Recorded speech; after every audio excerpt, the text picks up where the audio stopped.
Good morning, all of you. Today we will start next part of the chapter number 3, chemical reactions and equation. Today we have seen next part, chemical equation. आज आपण chemical equation याबद्दल माहिती पाहणार आहोत. तर chemical equation म्हणजे काय, ज्याला आपण रासायनिक समीकरणे म्हणतो. ही रासायनिक समीकरणे म्हणजे काय, केमिकल इक्वेशन म्हणजे काय हो आपण. Let us the first look at chemical reaction in the activity 2. मागच्या पानावर पेज नंबर 31 वर आपल्याला एक ॲक्टिव्हिटी दिलेली आहे. त्या ॲक्टिव्हिटीमध्ये सांगितलेलं आहे, ॲक्टिव्हिटी नंबर 2 मध्ये काय सांगितलं आहे, a colourless solution of zinc sulphate is form on addition of zinc dust to blue solution of copper sulphate. त्याने म्हटलं आहे की हे जे निळ्या रंगाच्या द्रावणात, कॉपर सल्फेटचे जे द्रावण आहे निळ्या रंगाचे, या निळ्या रंगाच्या कॉपर सल्फेटच्या द्रावणात जर का आपण जस्ताची पूड टाकली, झिंक त्याच्यामध्ये घातलं, तर आपल्याला झिंक सल्फेटचं कलरलेस सोल्युशन तयार होताना दिसते. कशा प्रकारे ती रिॲक्शन होईल, जर आपण तिला जर पाहायचं असेल, लिहायचं असेल, तर आपण कशा प्रकारे तिला लिहू शकतो. त्याने काय म्हटलं आहे की colourless solution of zinc sulphate तयार होतो कशामध्ये, blue solution of copper sulphate. याच्यामध्ये जर आपण झिंक डस्ट घातलं तर कॉपर सल्फेट जस्ट लाईक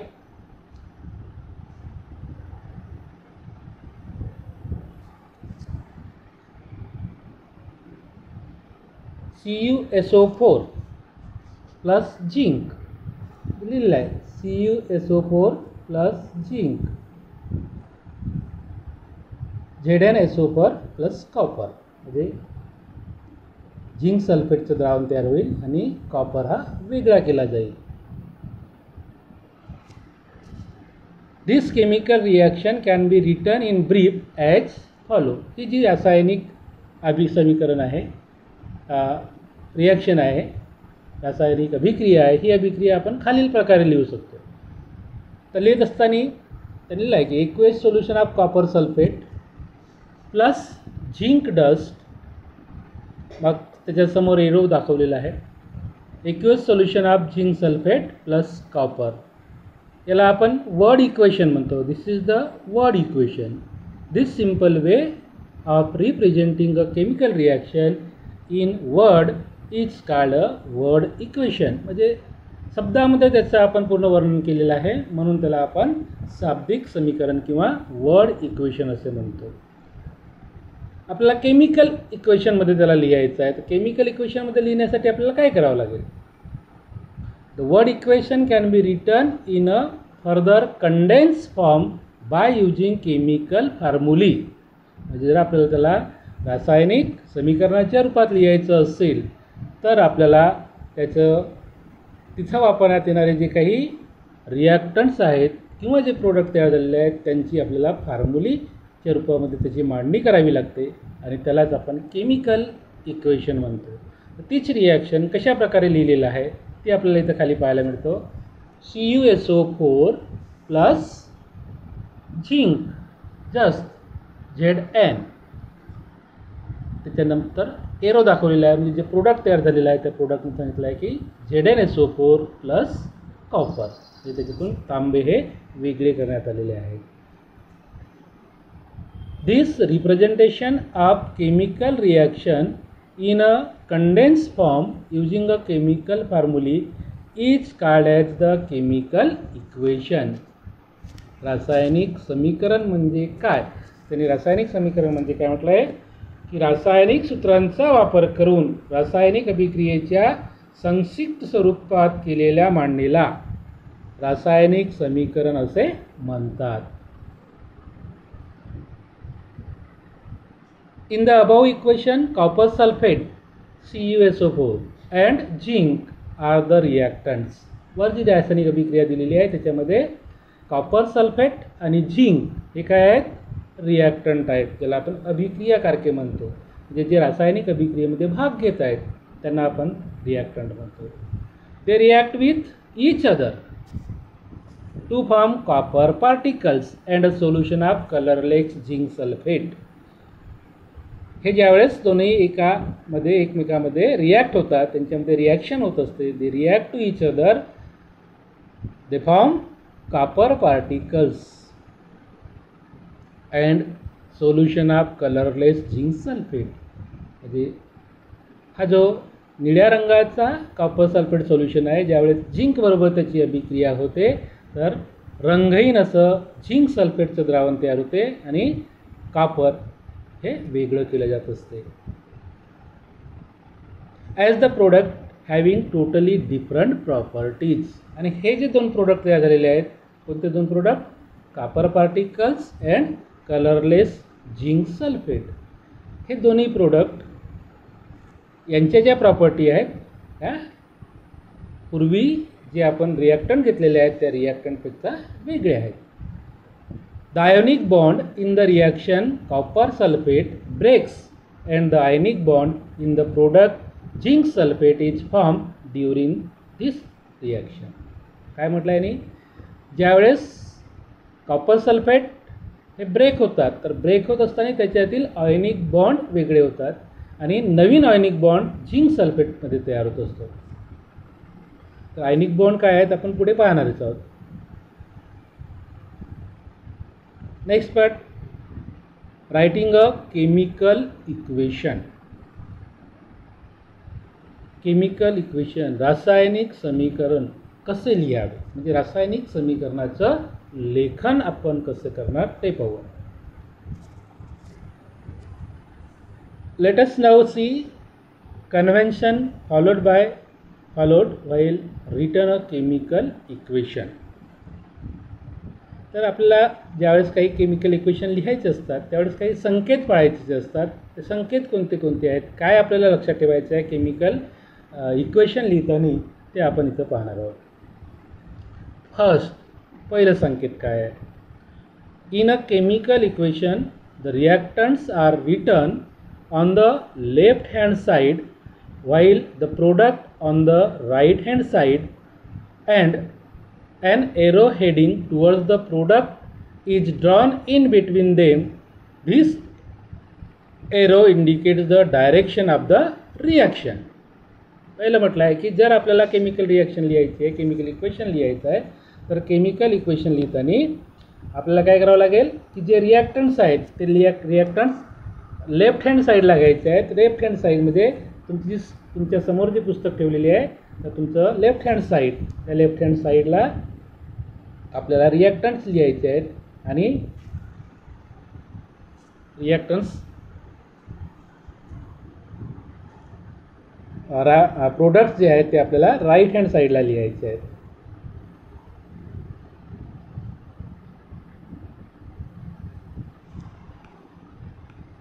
मी एकदा लिहून दाखवतो केमिकल इक्वेशन कशा प्रकारे लिहायचं आपल्याला. सपोज CuSO4 प्लस काय घ्यायचं आपल्याला झिंक, दीज आर द रिॲक्टंट्स. तर हे आपल्याला लेफ्ट हँड साईडला मग बाणाचं चिन्ह द्यायचं आहे आणि त्याच्यानंतर राईट हँड साईडला आपल्याला काय लिहायचं आहे? Zinc sulphate ZnSO4 plus copper Cu. या प्रकारे लेफ्ट हँड साईडला आपण काय लिहिलेलं आहे? रिॲक्टंट्स, आणि राईट हँड साईडला आपण काय लिहिलेलं आहे? Products. Okay. Second, if the reactants or products are 2 or more, reactants आणि प्रोडक्ट्स हे 2पेक्षा जास्त असतील तर they are linked with a plus sign in between them. जर ते 2पेक्षा जास्त असतील तर आपल्याला काय करायचं आहे? त्यामध्ये आपल्याला प्लस साईनचा वापर करायचा आहे. आताच मी जी केमिकल रिॲक्शन लिहून दिली तर पाहिलं आहे आपण काय केलं आहे की कॉपर CuSO4 प्लस दुसरा रिॲक्टंट काय होता? झिंक. म्हणजे आपण इथं ह्या झिंक्समध्ये प्लस साईनचा वापर केलेला आहे. तर त्याचप्रकारे ज्यावेळेस आपण प्रोडक्ट लिहिणार आहोत तर प्रोडक्ट लिहिताना सुद्धा आपल्याला जर 2पेक्षा जास्त प्रोडक्ट असतील तर ZnSO4 प्लस Cu, म्हणजे आपल्याला इथं प्लस साईनचा वापर करायचा आहे आणि रिॲक्शन लिहायची आहे. लिहायचं तर इन इक्वेशन 2 पहा इथं पुस्तकात आपल्याला दिलेलं आहे. Equation 2 plus sign is drawn between the reactant copper sulphate and zinc. Similarly a plus sign is drawn between the product zinc sulphate and copper. Third indication काय आहे, थर्ड कन्व्हेन्शन काय आहे ते पाहू आपण. To make the chemical equation more informative the physical state of the reactant are indicated in the equation. There are gaseous, liquid and solid state are indicated by writing the letter small g, small n and small s. म्हणजे आपल्याला पुन्हा तो active दिसला पाहिजे, आपली reaction पुन्हा active दिसली पाहिजे असेल तर आपण पुन्हा काय करायला पाहिजे, तर त्याच्यासाठी आपण जे रिॲक्टंट्स घेतलेले आहेत ते रिॲक्टंट्स आपल्याला कोणत्या फॉर्ममध्ये आहेत, त्याचं फॉर्म काय आहे ते आपल्याला पाहित असणं आवश्यक आहे. त्याकरता ते त्याच्या खाली आपल्याला इंडिकेट करून लिहायचं आहे. जसं की आपण इथं इक्वेशन लिहिलं की CuSO4 प्लस झिंक है ना. तर कॉपर सल्फेट हे काय एक्वेस सोल्युशन आहे, लिक्विड फॉर्ममध्ये आहे. तर आपण त्याचा AQ या प्रकारे त्याचं लिहू शकतो आणि झिंक हा सॉलिड आहे म्हणून आपण त्याच्यासमोर S लिहितो. यानंतर त्याच्यापासून प्रोडक्ट जो तयार होत आहे तर त्या प्रोडक्ट तयार होत असताना काय प्रोडक्ट तयार झालेलं आहे, झिंक सल्फेट ZnSO4 हे एक्वेस सोल्युशनमध्ये आहे म्हणून ब्रॅकेटमध्ये आपण AQ लिहितो प्लस कॉपर हा त्याच्यातून वेगळा झाला आहे, हा सॉलिडमध्ये आहे म्हणून आपण ब्रॅकेटमध्ये खाली S लिहायचा आहे. या प्रकारे आपण ते केमिकल इक्वेशन लिहू शकतो. देन आणखी काय करायचं आहे. Moreover, if the product is gaseous instead of G, it can be indicated by arrow pointed upward. म्हणजे जर तो गॅसियस स्टेटमध्ये असेल तर आपल्याला काय करायचं आहे की हा जो एरो दाखवलेला आहे त्या एरोचा वापर आपल्याला करायचा आहे आणि G लिहिण्याच्या ठिकाणी आपण अपवर्ड डायरेक्शनला एरो दाखवायचा आहे जेणेकरून आपण सांगू शकतो की याच्यातून गॅस इव्हॉल्व झालेली आहे. If the product form in the insoluble solid in the form of precipitate, प्रेसिपिटेटच्या रूपामध्ये तयार झालेला असेल, PPT तयार झालेली असेल, प्रेसिपिटेटच्या रूपात जर तो तयार झाला असेल तर आपल्याला त्याला S न लिहिता त्याच्या ठिकाणी काय करायचं, डाऊनवर्ड पॉईंटचा वापर करायचा आहे. डाऊनवर्ड प्रेसिपिटेट तयार होत असेल तर पॉइंटिंग एरोला डाऊनवर्ड डायरेक्शन करायचं आहे आणि गॅस तयार होत असेल तर अपवर्ड डायरेक्शनला करायचं आहे. When reactants and products are in the form of solution in water, they are said to be present in aqueous solution. हे सुद्धा लक्षात ठेवायचं की aqueous solution म्हणजे काय, तर जे केमिकल आहे ते पाण्यामध्ये द्रावणीय आहे त्याच्याने तयार केलेलं सोल्युशन असेल तर त्याला आपण aqueous solution म्हणतो. AQ अशा प्रकारे त्याचा वापर करतो आणि लिहितो. This state is indicated by putting the letter AQ in bracket after the formula.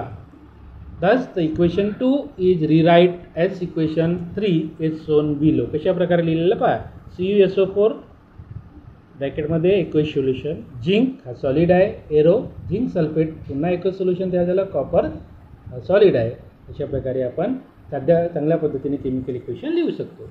Fourth stage, when we heat to be given from outside to bring out about a reaction, it is indicated by the sign delta written above the arrow that indicate the direction of the reaction.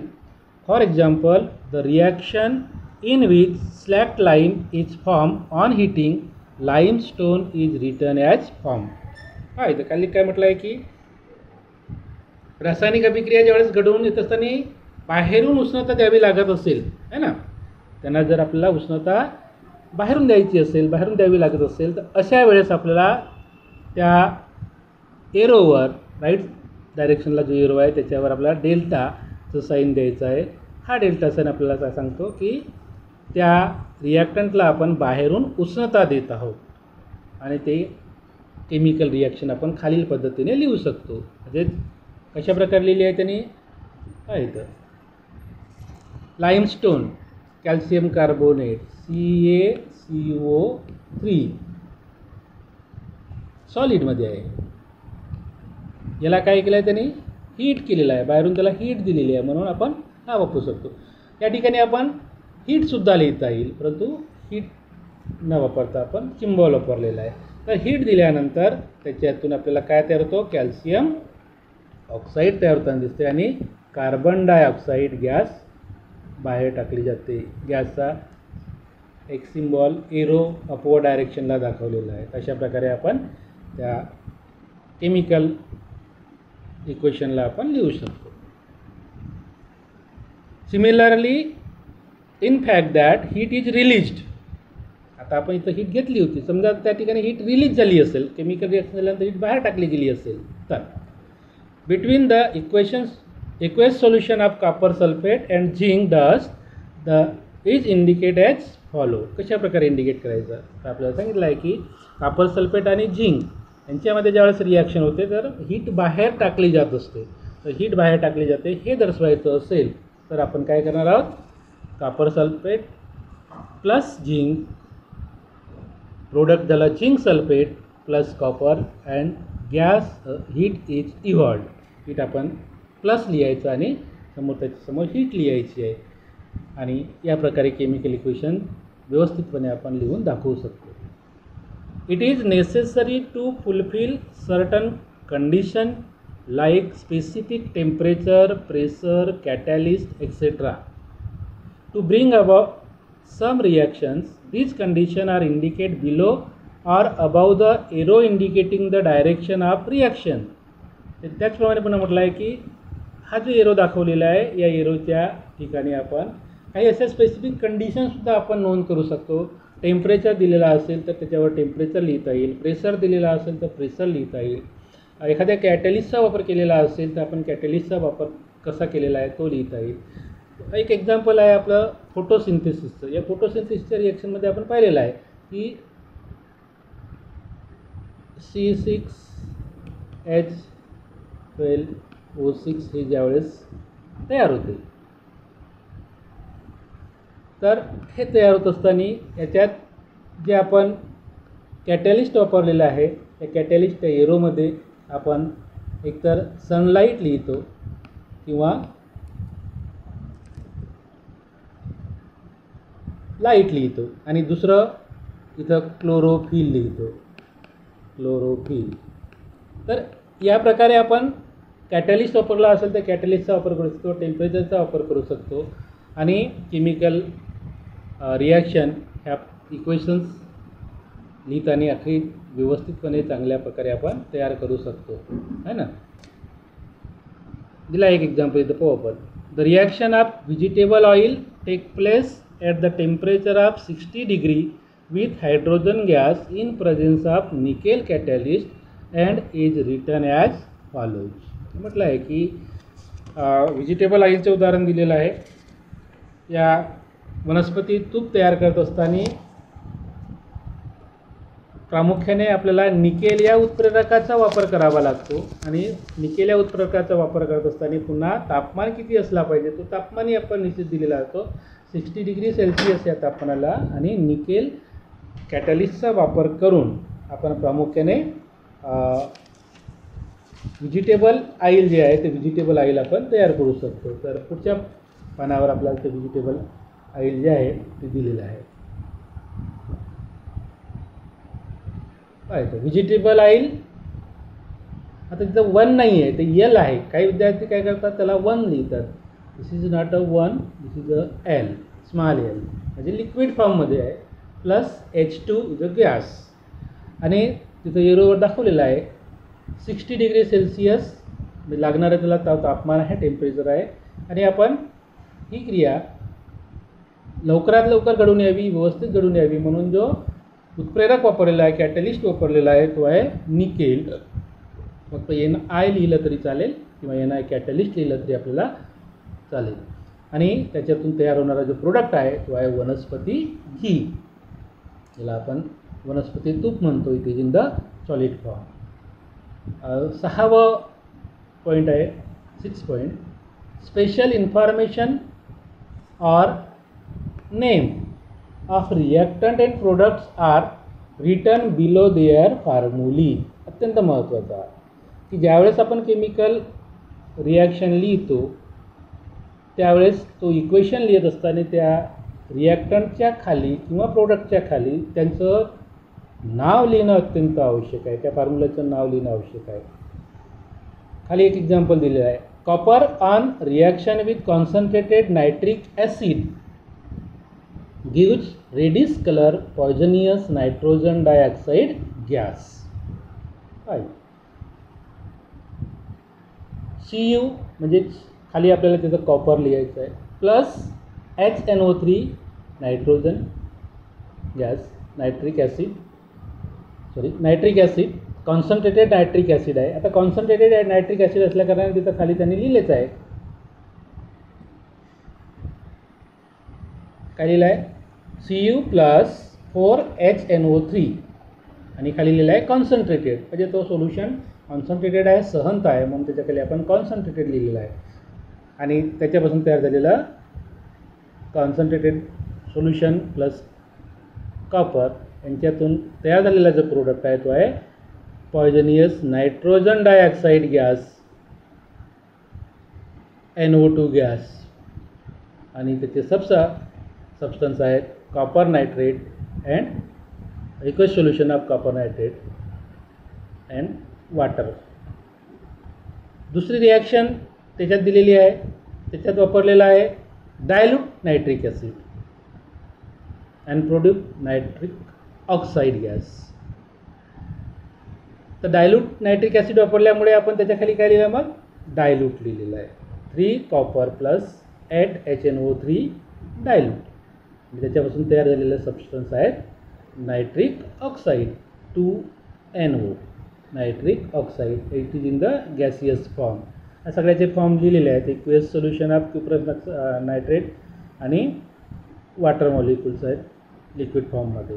तर अशा प्रकारे पुन्हा आपण त्यांच्या खाली त्यांची नावंसुद्धा लिहू शकतो, काय काय प्रोड्यूस झालं. जसं की तर म्हटलं आहे त्यांनी की NO2, काय NO2 nitrogen dioxide, NO nitric oxide. तर या प्रकारे आपण त्याच्या खाली हे प्रोडक्टचं नावसुद्धा लिहून केमिकल इक्वेशन व्यवस्थितपणे आपण त्या लिहू शकतो. Thank you. See you next period.